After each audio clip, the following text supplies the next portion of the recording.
a synchrony of your heart in appreciation to God. Hallelujah. Amen. When with your towel you can dance to God. Driving in your car you can give thanks to God. Anywhere you find yourself you can give thanks to God. I pray that that will be your experience in the name of Jesus. This is our year of knowing the Lord, knowing Jesus, knowing the Lord the more. And one thing I've come to experience, when you know the Lord, you have more reasons to thank Him. Because you get to see that this God is engulfed about me. He's so interested in my affairs. He just wants to show Himself good and loving to me. Tell the neighbor, God is a love God. God is a love God. I'm not preaching a love message today. I bring you greetings from my assistant who came with me today. It's my aide. Nahum chapter 2. If you have a Bible, go there. If you don't have one, please share with your neighbor. Nahum chapter 2. Oh dear, I'm sure some believers have not read that book in a very long time. Some may be asking, where is it in the Bible? Please don't go to your table of contents. It's in the Old Testament. Nahum chapter 2. Bala akotople egedis. Hold the hand of your neighbor and say, God is going to restore you. Look at that person eyeball to eyeball and say, there's something about you that needs restoration. There's something about your destiny that needs restoration.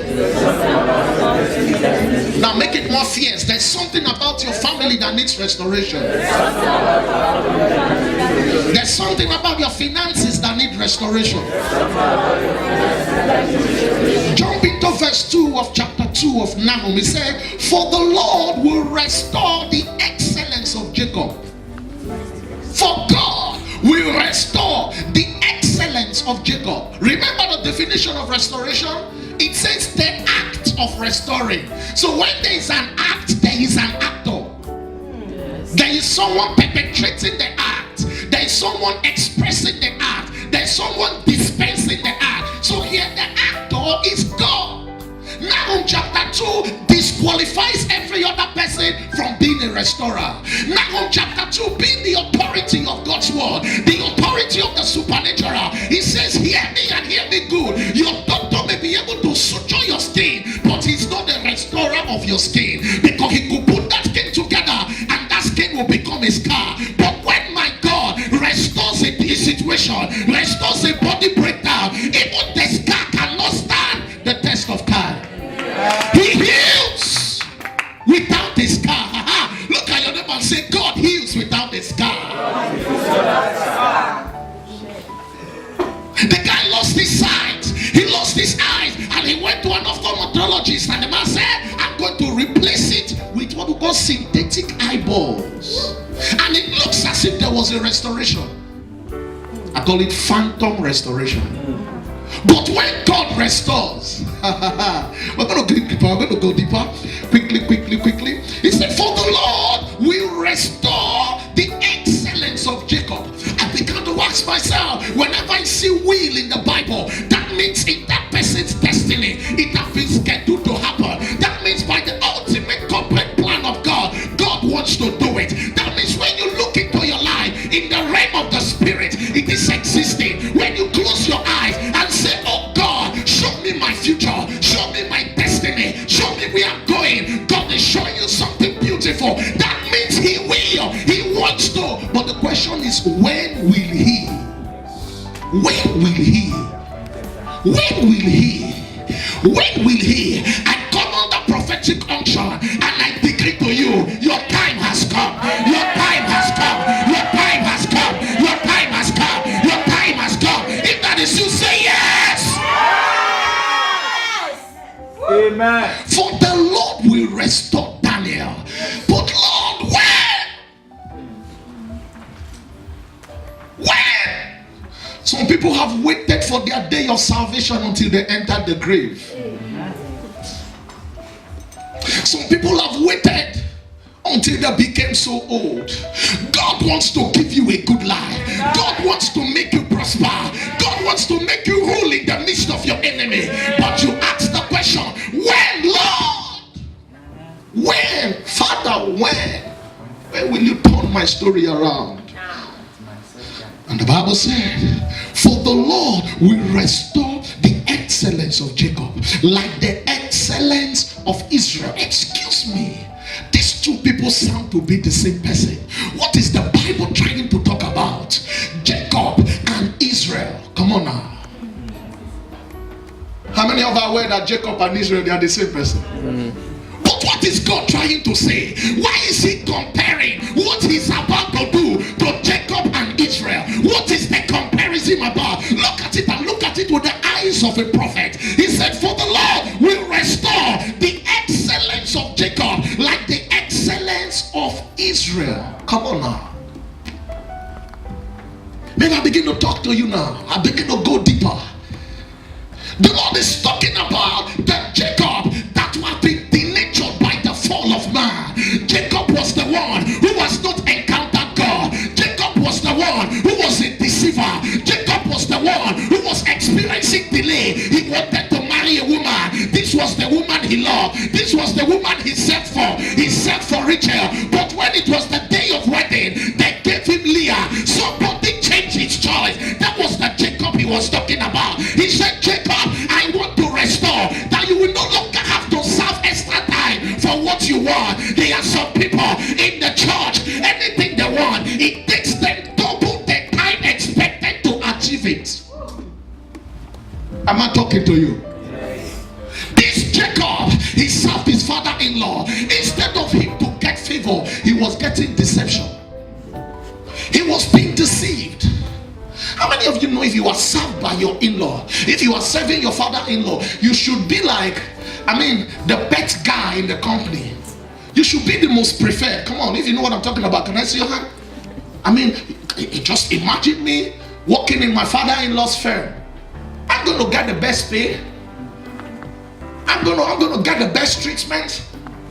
I'm going to get the eye of the CEO. In fact, I'll be seen as the successor. I'll be treated really cool.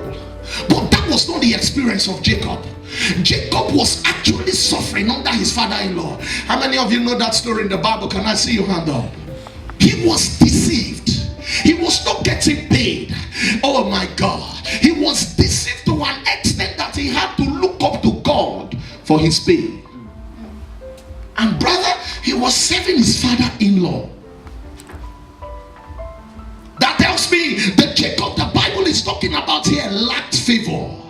The Jacob the Bible is talking about here was a man who was walking like an elephant but eating like an ant. Jacob, he loved Rachel. He wanted to marry Rachel. I don't know how you pronounce it, but it's Rachel. He loved this woman, and he said, oh, I want to marry this woman. And Laban said to her, it will take you 7 years of service. Am I correct? Yes. And Jacob served for 7 years. On the last 365th day of the 7 years, come on now, I'm sure Jacob was thinking, was singing, my time has come. My time has come. Finally, I will move from master to mister. But he didn't know by tradition his desire has been changed.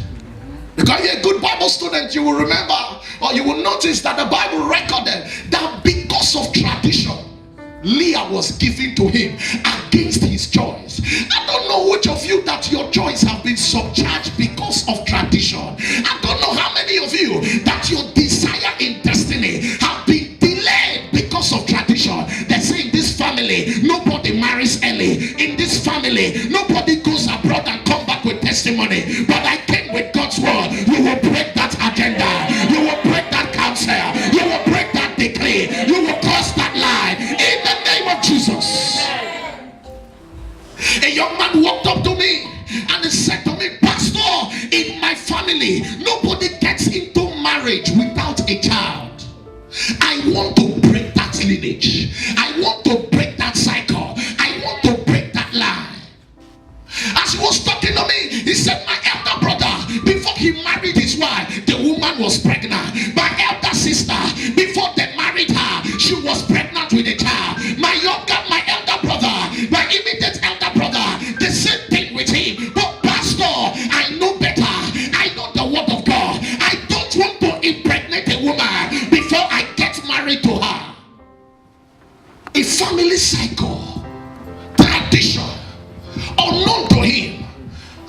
the Lord said to me, it is not about his brothers and his sisters, it's about his father. That was the same thing that happened to him.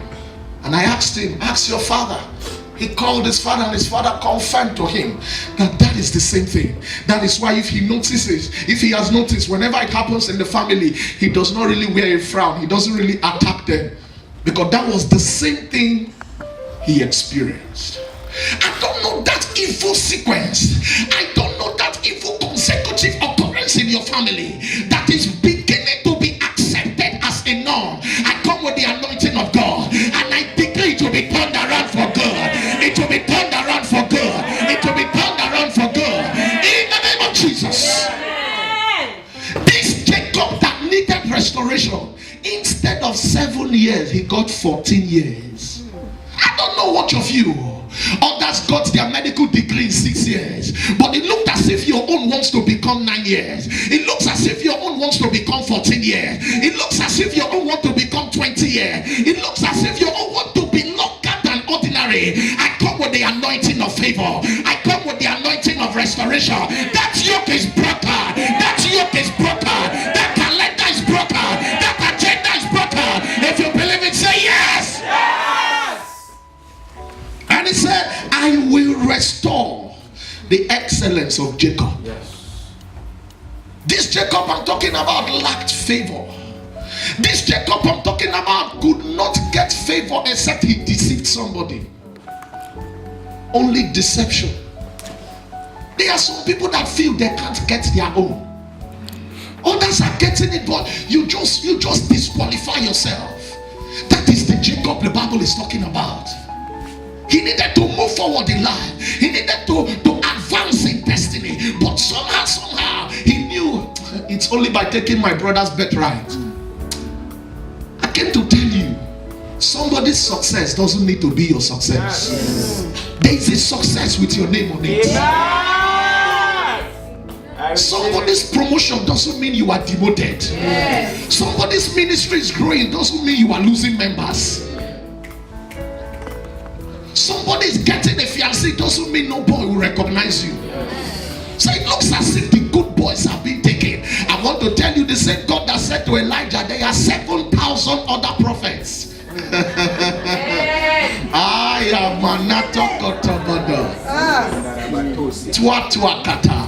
He said to him, listen, I've got to deceive my brother if I'm going to go ahead in life. Have you ever encountered some people that feel they must displace you for them to take a place? You were in class answering your question very well. Somehow they want to interrupt you. Somehow they want to use their reggae to spoil your blues. No, Pastor Max taught me that. They just feel for them to smile, you must frown. But I think the more we smile together, the merrier we become. Yes. Come on now.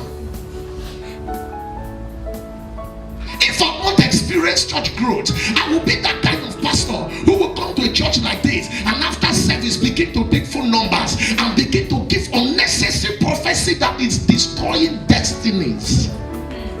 If you've experienced success, you will not fight another man's success. Yes. If you've experienced progress, you will not fight another man's progress. This is why when I go to any of my friends' church, it is a policy. I don't take phone numbers. No, I don't need it.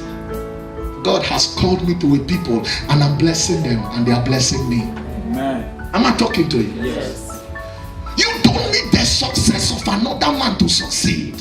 You don't need the opportunity of your brother to succeed. You don't need the opportunity of your neighbor to succeed. God has a miracle tailor-made for you. Amen. This Jacob I'm talking about was a Jacob that liked what would destroy him. Rachel, go and study. Rachel was the one who carried a strange god with her. How many of you have read it before in the Bible?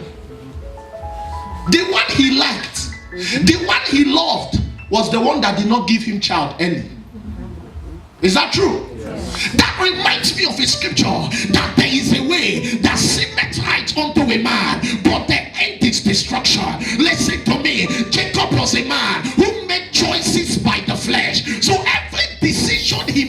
was taking him several steps backward in destiny.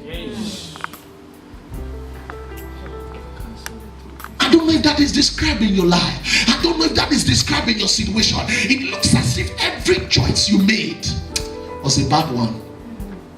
That's the Jacob that needs restoration. The Jacob that needs an encounter. That's a Jacob that needs to meet with the maker and the repairer of destiny. That's the Jacob that needs to encounter the actor of restoration. I mean, this Jacob chose a woman that brought a strange God with her. This Jacob loved a woman that cost him 14 years. Some brothers, you're asking a sister out for 2 years and you are saying, what is happening? I think you need to visit Jacob's School of Marriage. 7 years, brother. Brothers, are you get what I'm saying? 7 years. And you know, if you are pursuing one sister for 7 years, you dare not ask another sister out. Because your chances are real, if not forever. 7 years, what unnecessary delay. I came with God's word. I don't know what you have been pursuing. You have been pursuing it for a long time. After this service, that thing will be delivered into your hand. That thing will be released into you. That thing will be released into your destiny. In the name of Jesus. Let's quickly run so that we close. This Jacob had a lot of ordeals in his life. He was a man that could not connect with God when he's with his family. What a problem. For him to encounter God, he had to tell his family, stay one side. Wife, stay one side. Relatives, stay one side. I've got to stay on my own.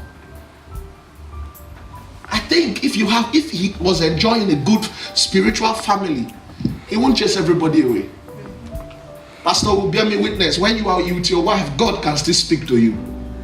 If I have to put my wife away to hear from God, that means she disturbs the signal. Are you getting what I'm saying? Yes. So he had a broken home. He had problems in his family.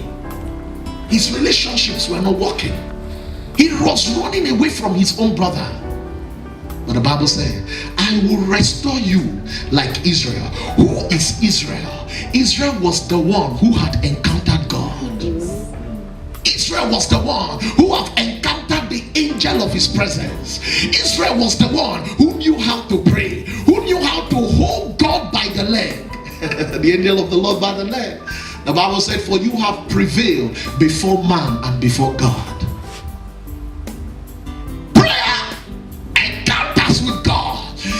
Israel was the one who angel said to him, you will no longer answer Jacob that depicted failure. Now I give you a name, Israel. Yes. By this dimension, the brother he was running away from was not coming to him with gifts. That reminds me of the scripture that says, when the way of a man pleases the Lord, even his enemies will be at peace with him. I prophesy to you in this year, I prophesy to you in this month, after this program, all those things that have been pursuing you, when they see you now, they will bow. If that's your dream, that strange personality, that strange altar that have been scaring you in the dream, this time around, when they see you, they will bow. Because a different unction is coming upon you. Today I'm going to lay hands on you. Today I'm going to anoint you with oil. A different grace. A greater dimension.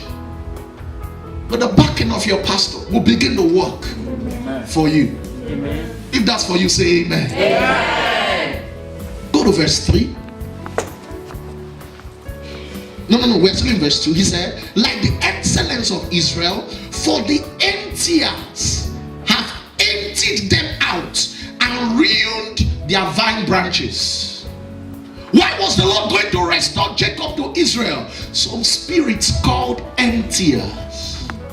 I don't know if you have encountered an emptier before in your life. That emptier may be an individual. That emptier may be an unforeseen circumstance. That emptier may be an unplanned expenditure. That emptier may be a sickness that is recurrent. It just looks as if that sickness knows when you receive money. It just looks as if that loss comes up whenever you are planning to do a project that will take you to the next level. It looks as if that expenditure comes up when you are about to sow a seed. Oh boy.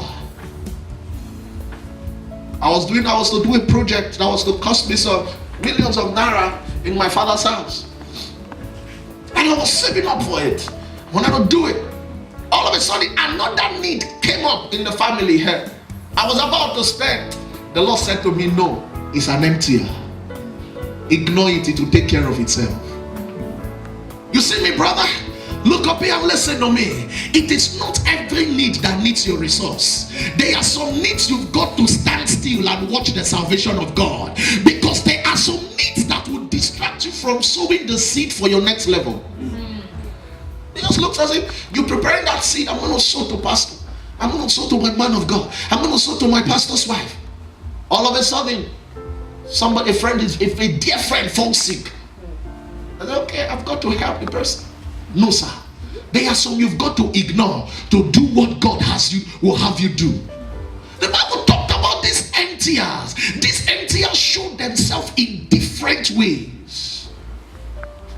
In ministry, some members are emptiers. Look at your neighbor and say, are you an emptier in this church? Ah. As they come into the church, they empty the love that used to be there. Tell you, see the way that brother is, you are not the only sister he hugs, so he's always hugging sisters.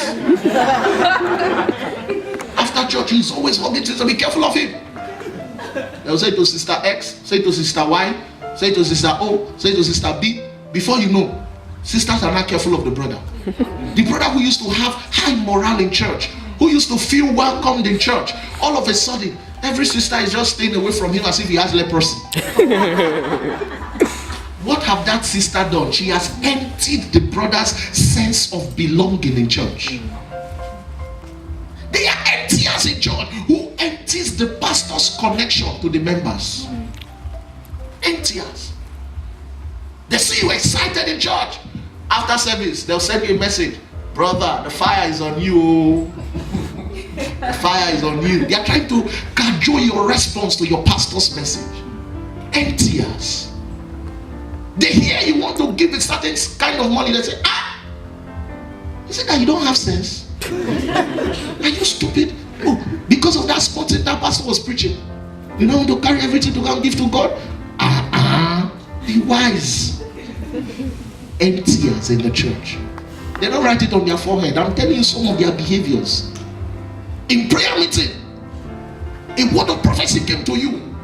They will now use that word of prophecy to be laughing at you.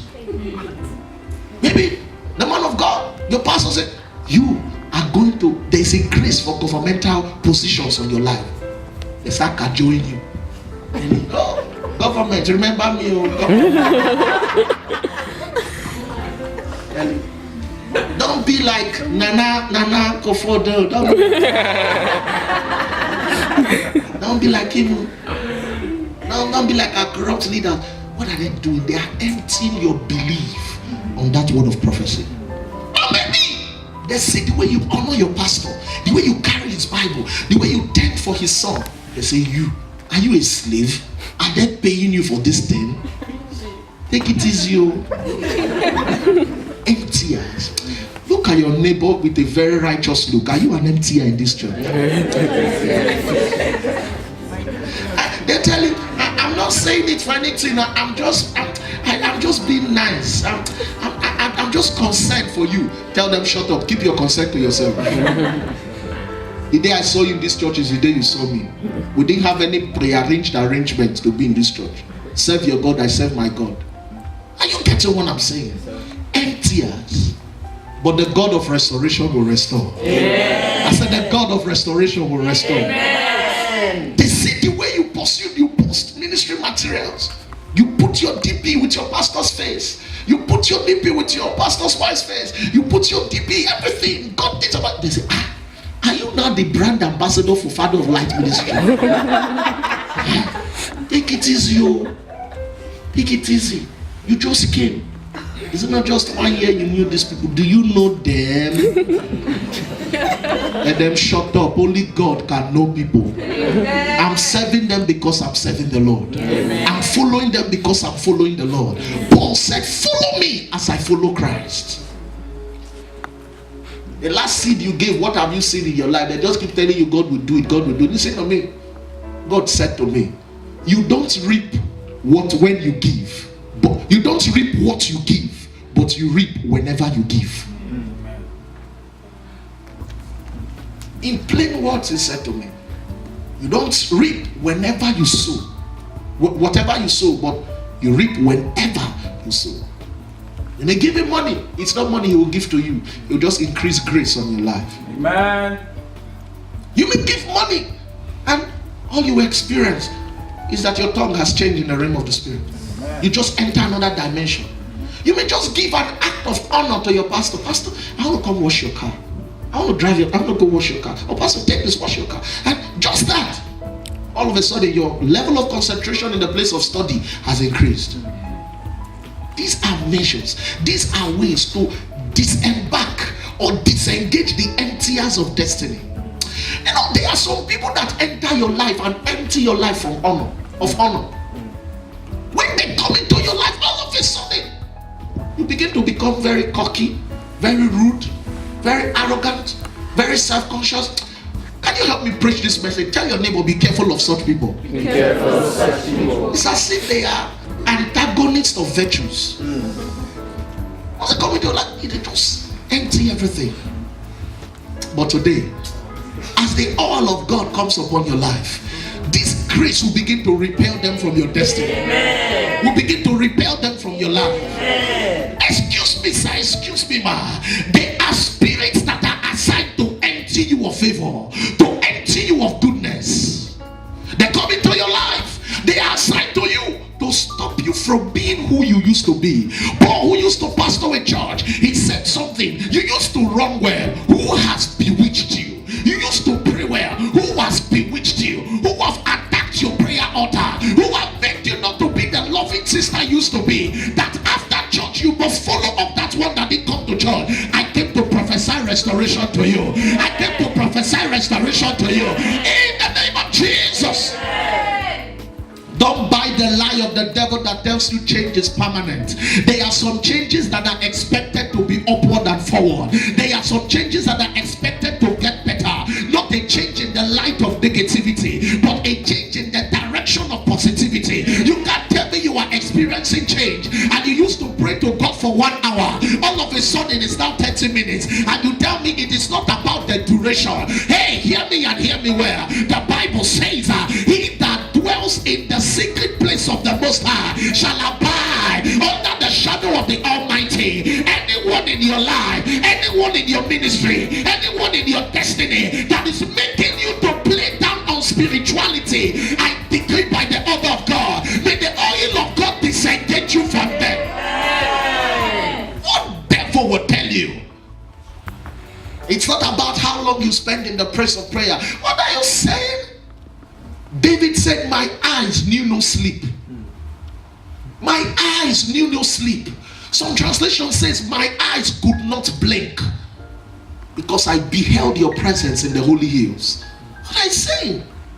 A longing for God, a panting for God. Oh, the Bible could not describe it in a better way. He said, as the deer panted after the water brooks, so my soul longeth after thee, so my soul desireth after thee. That is a king pocket. That is a king that have encountered anointed. The oil was upon his head, yet there was a longing. He was occupying the highest position, yet he was longing after God. I prophesy to you, your promotion will not be an emptier. Amen. Pastor will bear me witness. There are some members who were full of love. Immediately they entered leadership position empty. And you're like, is this leadership position now a curse? You used to be humble. You used to be nice. The things of God used to fake you. I mean, you could go all out for outreach. You could do anything for the Lord. But now, some people are now seeing you and bowing down. Some people are now seeing you and say, yes sir, yes ma'am, putting their hands together to shake you. And I say, we are no longer babes. We've got to carry ourselves in a special way. Protocol is needed. Not everything is prayer. God punish the devil that tells you everything is not by prayer. That person is a liar. I think that person is a bastardized liar. The Bible says, with all things by prayer and supplication, make your request known unto God. Who told you business investment prospers people? Go and see them having heart failure because of investment. But the Lord talked about putting your riches in a bank where thieves cannot break in, where fire cannot burn. Who is that one telling you that it is business that prospers you? Shut up and shut up that devil. The Bible says he was made poor that I may be made rich. Come on. When God was talking to Abraham about the covenant of blessings, there was nothing like dollar. There was nothing like pounds. There was nothing like euro. That tells me that the blessing of God cannot be quantified by any currency. Yes. I experienced a dimension of favor in my house, in my family. When I entered the house, I turned to my wife. I said, favor is the hardest currency on earth. Amen. It's the highest currency, the hardest currency on earth. Sir, ma, you may not have the pay slip, but if you have the God that pays for every other thing, you can get it. Amen. I tell you. Others may pay with currency, you can pay with favor. Amen. Touch your neighbor, I can pay with favor.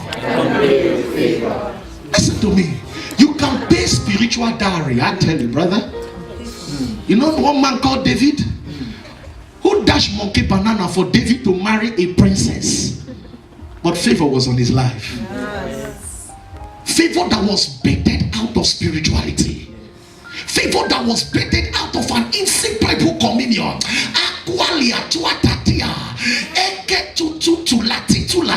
Some people say, how do you pray in tongues? I say, listen, when you begin to find yourself in some celestial presence, your English language can no longer be, you will not find it in your insula. Those of you are medical students, you know what I'm talking about. It will be deleted, it will not connect. Limbic system will fail. All you can do is malatatata, ekatuata. Oh boy, you know there are some dimensions you enter. You cannot even pray in tongues. All you'll be doing is to shout. Come on now. How many of you know what I'm talking about? They say somebody taught you speaking in tongues. That person does not know what speaking in tongues is. How can you teach me how to communicate with my father? Are you telling me the maker of my tongue cannot unlock my tongue? Come on.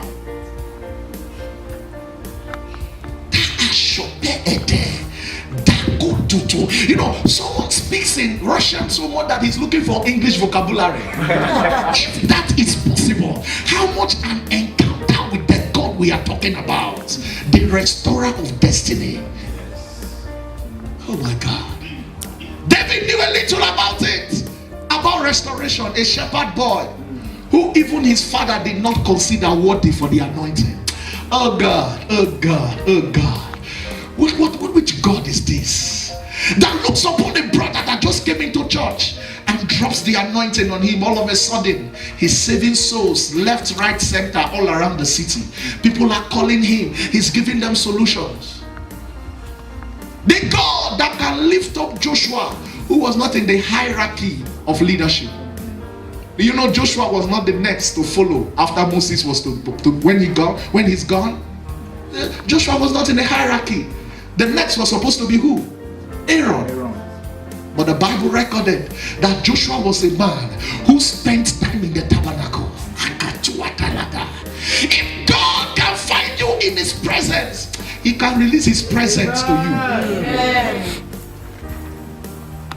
If he finds you lost in his presence, say, Father, you said you are made perfect in my weakness. Me, I have no strength. I'm the weakest of the weak. You borrow the language of Gideon. You say, even the weak calls me weak. Even the inconsistent calls me inconsistent. When others are quoting Genesis, I'm thinking, where is Genesis? Is it a street in KHARKOV? What are you talking about? But God tells you, before the Bible, I was.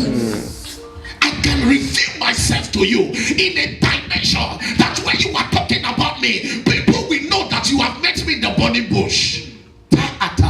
You know, the God of restoration does not follow protocol. He doesn't tell you do A, do B, do C. You just tell him, simply as I live. You know the remaining, amen? A longing for restoration. Jacob had that longing. That's how come the Bible said he restored his excellence. He restored what was meant for him. He brought him from that deprived state to the state of dominion. I pray that as the oil of God comes upon your life today, there will be an unexplainable restoration in your life. Amen. An unexplainable restoration. Amen. Unexplainable. Oh boy, I see a dimension that when you are leading in prayer, my God, their burdens are lifted because you are communicating the one that says, you know not what to pray as you ought to pray, but my spirit maketh intercessions with groanings that cannot be uttered. I release upon you restoration of the prayer mantle, restoration of the compassion mantle, restoration of the intercession mantle. If that is for you, say, I receive. I receive it. I mean restoration, brother. I mean restoration. Restoration is different from reparation, if there's a word like that. With repair, you can find the error. You can find where what happened. That is where you see the scar. That is where it's okay, this is what happened. But when God restores, he reinstates. He recreates. He regenerates. He rejuvenates. He does it again and again and again. The Bible said, and the Lord appeared again in Shiloh. That is a God that is not tired of taking you from one dimension to the other. You think you have seen all of God? I prophesy to you, in this year 2018, you will see dimensions of God. You will see good parents. You will see dimensions of communion in the name of Jesus. Maybe before now you're honest, oh, I've got to be alone to experience God. There's a dimension that even in the crowd, you can connect with him. Hallelujah. Even while the teacher is teaching, you are learning. Your mental capacity is receiving knowledge. Your mind is receiving knowledge, but your spirit is communing with God. You find yourself even in the bus stop. Oh, you just want to talk to him. There is an aquata. Your connection to him is there. You just know this God is closer to me like never before. Even my phalanges can feel it. I know he's talking to me. I know he. Come on. With that, you begin to see eruptions of glory. There is no glory without encounter. You can't buy glory. You can't copy glory. You know, that is the menace ravaging the church. We want to copy star. We want to copy the way the successful musician is doing it, the way this other musician is doing it. I dare tell my people all the time, I make bold to say it to you. When God was creating you, he was not looking at me. He had an image in mind. He had an assignment in mind. He had an agenda in mind. Your style may be slow, but God can use it. Your style may be calm, but God can use it. I'm telling you, the God we are talking about is the God that made no regret after creating you. After creating you, the Bible said, and God rested. That means he finished everything about you. So if there's anything lacking in your life, the God of restoration will bring it for you. The God of restoration will bring it for you. The God of restoration will bring it for you. Lift up your hand and prophesy to you. Every